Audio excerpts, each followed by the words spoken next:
কাউকে যদি ভালো না লাগে তাহলে তার কোনো কিছুই ভালো লাগে না। ইদানিং আমার খাওয়াটাও হয়তো তার কাছে অনেক বেশি হয়ে গেছে। আমাকে নিয়ে সে কখনোই বাইরে খেতে চায় না। কখনো যদি বাইরে খেতে যেতে আবদার করি তাহলে সাফ জানিয়ে দেয় তার কাছে টাকা নেই, সে যেতে পারবে না। রাস্তা দিয়ে হাঁটার সময় যদি বলি চলো একটু ফুচকা খাই তাহলে বলে ওটা কোনো খাবার হলো।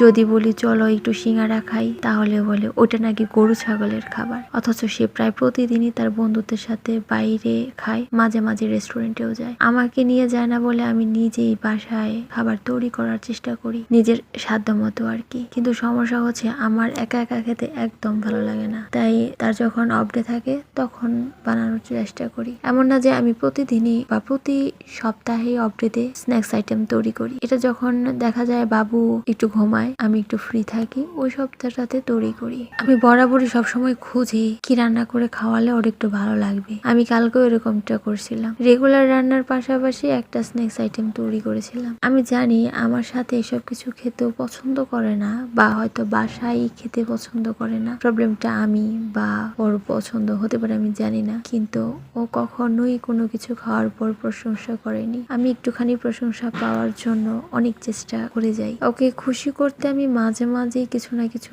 তৈরি করি আর, কিন্তু কালকে আমাকে অপমানের লেভেলটা ছিল সব দিনকে ছাড়িয়ে। আমি যে এত কিছু করি ও কখনো খেয়ালও করে না। তার অপমানের লেভেলটা আসলে সেই লেভেলের, এমন ভাবে করে যে কিছু বলতেও পারি না, কোনো কমপ্লেনও করতে পারি না। আমার এই সমস্ত রান্নার কারণে নাকি তাড়াতাড়ি তেল শেষ হয়ে যায়, আর এই সমস্ত কিছু খাওয়ার কারণে নাকি আমি পেটে ব্যথায় পড়ে থাকি। আমার 1 মাসের তেল লাগে 1.5 লিটার, আর এই বাসার পানিতে অনেক ময়লা আসে। অনেকদিন তাকে একটা ফিল্টার আনার জন্য বলছি, কিন্তু কোনো লাভ হয়নি, তাই এখন আর বলি না। পেটের সমস্যা বা অন্য কোনো সমস্যা হলে, যদি পেটে অন্য কোনো সমস্যা হয় তাহলে এখন চুপচাপ সহ্য করি। তাছাড়া আমার আর কিছুই করার নেই, কারণ আমি তো আর ইনকাম করি না।